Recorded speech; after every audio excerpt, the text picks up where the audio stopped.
And welcome to TSPN TV. This is Supervisor Richard Forster. Going to start off the segment today covering our board meeting of Tuesday, August 13th, 2013, and go over what's on the agenda. And then our second segment today will go to our county assessor, Jim Rooney, and talk about the tax rates for this next year, the assessed rates, excuse me, and possibly get into a little discussion on the state responsibility area fees or taxes, as we like to call it, because that's what they are. But starting off with our Board of Supervisors meeting on August 13th, first item up is discussion with the Amador Water Agency General Manager Gene Mancebo. We'll have discussion on the Comanche water and wastewater system. This is an ongoing discussion of issues that started about 2 years ago and almost 2 years to the date now. Mr. Mancebo is bringing this to us because at that point the Board of Supervisors passed a motion to provide a $150,000 grant to the Amador Water Agency for the Comanche system. The grant would come out of our Water Development Fund, which is now out of our Water Fund, is what it's been retitled as. The rewording on the Water Fund allows these uses to take place. Basically, the Comanche system, I feel somewhat of an obligation for the repair and maintenance of some of that system, because what happened is it was over the county's administration for many years. Rod Schuler did what he could with the budget that was allotted for the system, but you know what, it just fell short, and the Board of Supervisors never allotted enough money for it. When I came on board, I said the county is not in the water business, the water agency is, so the water agency took the system over. Taking the system over, it had a lot of inadequacies, not to mention might seem minor to some people, but I think the upcountry people would understand. The fire hydrants don't work, many of them. They haven't been exercised properly over the year. Most of them are outdated. So with this $150,000 grant, Mr. Mancebo is asking for repayment of expenses in excess of $12,000 that the agency has done to well number 14. And these were expenses that are reimbursable under the language that we had. Part of the Board of Supervisors requirement was that the ratepayers within the system of Comanche take on a rate increase as part of the equation here, because the board did not want the customers to just get a handout or a free amount of money to put into the system without having the ratepayers do their part. So the water agency has implemented that rate increase as of July 1st. It went into effect. The payment for well number 14 is $12,595.64. This is a reimbursement that the agency is asking to get out of that $150,000. And then there are many other things that need to be done. There's a priority list in our packet. The priority goes to areas like the fire hydrants, as I said. $20,000 is what they're expecting to allot there. Service line replacements. Service lines in the Comanche system, as in many systems, are pretty well shot. When the agency took over the system, many of those lines were shot.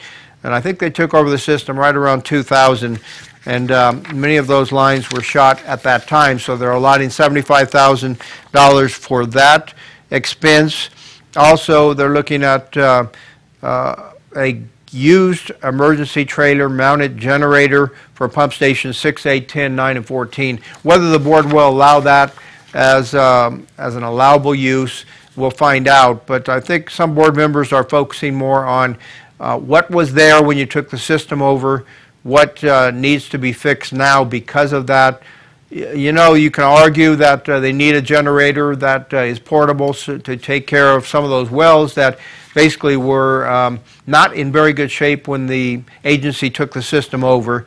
Also, you can argue that the SCADA system, or Supervisory Control and Data Acquisition System, was in need of repair also. But in all, their total reimbursed expenses amount to about $150,000. That's one question I have tomorrow on the issue is Mr. Mancebo lists under notes that total of all reimbursed expenses will not exceed 150. We want to make sure that 150 goes for things that are related to the system they took over that was inadequate initially. So we'll have that discussion on Tuesday of this week. Next item up, we have a letter that the Board of Supervisors is putting together to go to California Department of Corrections and Rehabilitation, and this is on the infill project that the department is doing, putting in a facility right next to Mule Creek State Prison. It would actually, under the construction road, would be adjacent to the road that goes into the Castle Oak subdivision. That's one of our requests in the letter, is that absolutely that road is only meant for a construction road. Once the construction is done, that road no longer exists. That's something we want the department to make a hard commitment on. They've done it verbally. You know, even if it's in the EIR, and Mr. Sleppy from CDCR didn't quite understand the questioning, but I don't think he was around the last time when Mule Creek State Prison was built, and many of the promises that were made by CDCR were not held up on their end. So we want a hard and fast commitment that that construction road will be out. We also are asking CDCR to participate very strongly in a joint regional effort with the City of Ione and ARSA, the Amador Regional Sanitation Authority, so that the wastewater system will be a regional system. Excuse me. The way it's set up now, CDCR believes they can basically make it happen on their own, even though they're taking spray fields out. They can coordinate with the City of Ione to take more of their effluent.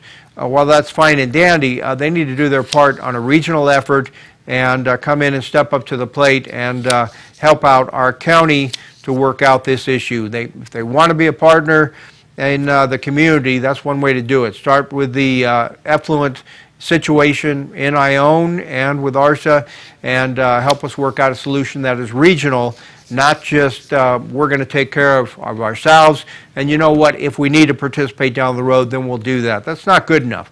Board of Supervisors is going to include that in our letter. The next discussion that will take place is on veterans issues in Amador County. Our County Veteran Service Officer does a great job. Terry Sanders just got a 100% rating on his audit that was done by the Veteran Services Administration, so it was done by an outside independent agency, and said that he's 100% on his job performance. So good job to Terry, but more importantly, our Board of Supervisors wants to show its 100% commitment to Terry Sanders, to his office, to his ability to go out and work with veterans and get them their deserved benefits. And in the process of doing that, Mr. Sanders is also compensated by the government, where the claims that he takes care of, we receive reimbursement from the Veterans Administration. That goes to fund our Veterans Office and keep it running for veterans. We have the VFW Hall that has activities. We have Amador County Veterans Organization that does some things with housing for veterans and some other activities. But our main goal and purpose of having this on the agenda is to show our full support for our Veterans Service Officer and his ability to process claims, be reimbursed for those claims, keep his office running. But we also want performance to be an issue, and Mr. Sanders is showing that performance is something that he's doing very well with a 100% rating.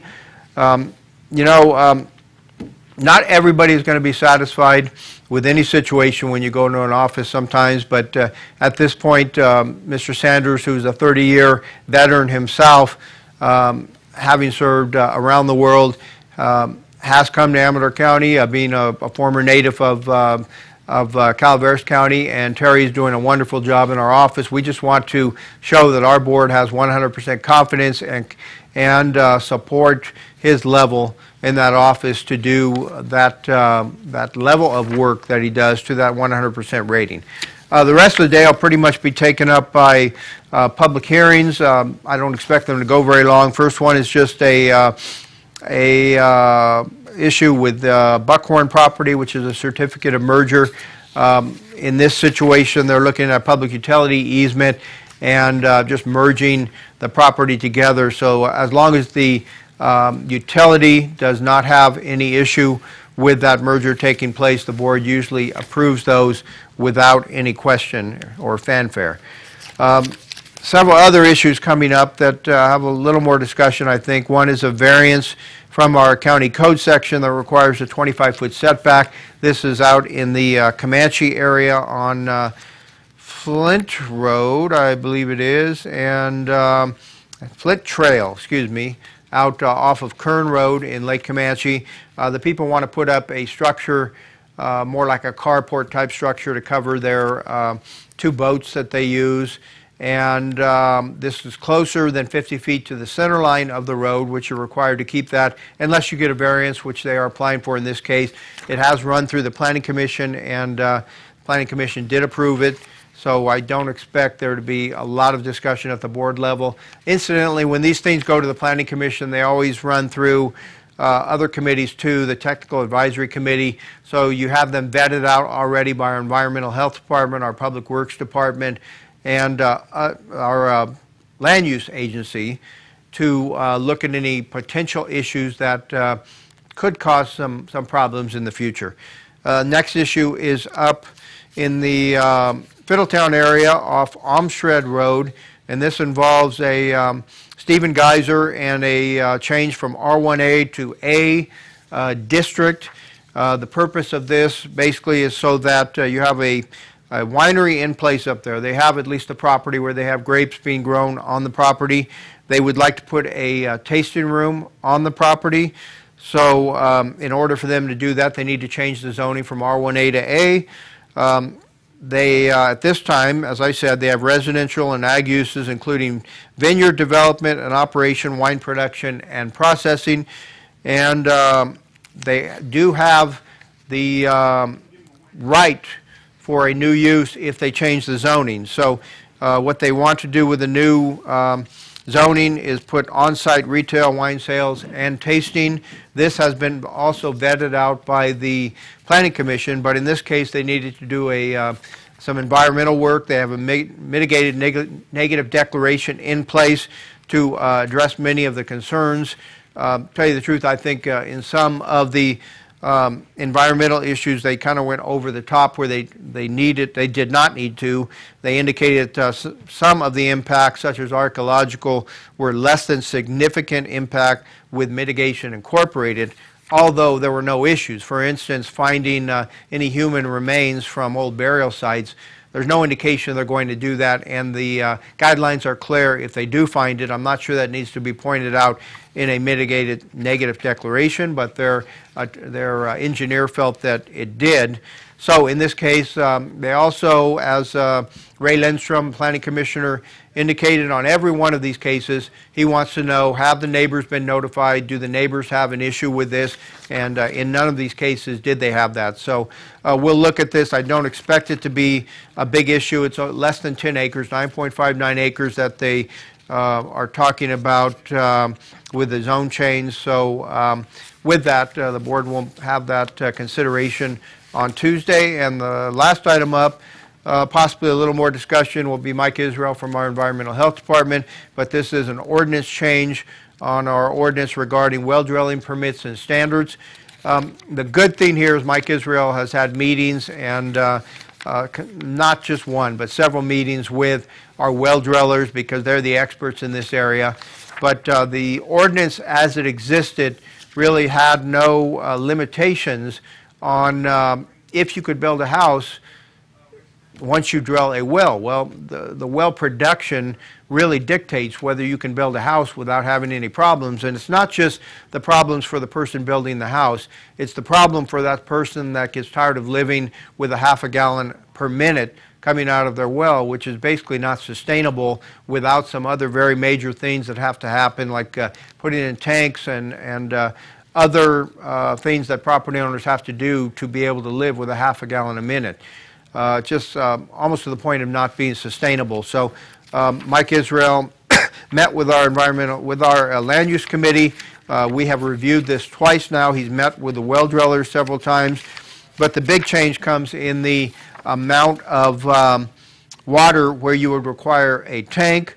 The way it would be is that a new single-family dwelling, no storage shall be required based on a minimum 30-minute airlift test, and that is a pumping test that has to be done after the well is drilled, where there is 5 gallons per minute or greater.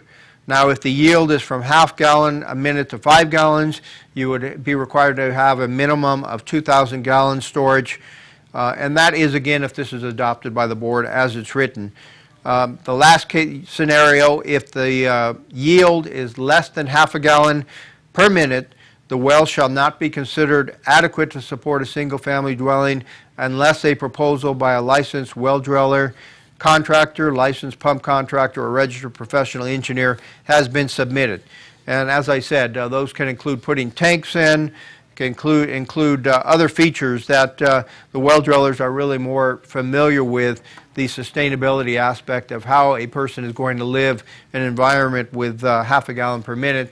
Lastly, that's all we have on the board meeting, but lastly, Plazas Resort presents the 160th, and this is not related to our board meeting, but they are having their 160th annual barbecue and live auction August 17th, 2013. All proceeds support the Interfaith Food Bank.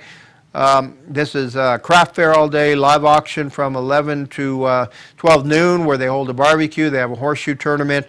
So come on up to Plazas, bid high, bid often, August 17th. Sounds like a lot of fun. I might head that way. But right now, we have to head to a break. So we'll see you back here in a moment with Jim Rooney. You're watching Amador County's local television network, TSPN.